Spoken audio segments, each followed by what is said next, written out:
जोहार छत्तीसगढ़। आज छत्तीसगढ़िया क्रांति सेना विधानसभा भाटापारा के मासिक बैठक पार्टी कार्यालय में संपन्न हुई, जेमा सिमगा भाटापारा ब्लॉक के सेनानी मन बैठक में शामिल हुई। बैठक में संगठन विस्तार, छत्तीसगढ़िया मन के उचित न्याय बर हर जगह हर संभव सहयोग करे के बाद सदस्यता अभियान ला लेके चर्चा हुई। चर्चा के पश्चात नवा आए नवा जुड़े सदस्य सेनानी मन के गमछा भेंट कर पिवरा चाउर ले तिलक लगा के स्वागत करेंगे।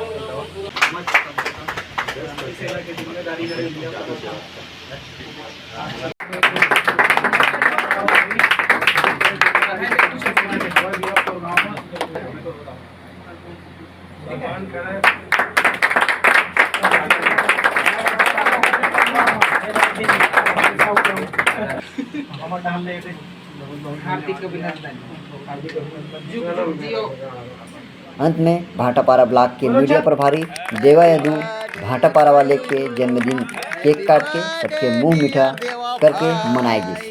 Happy birthday to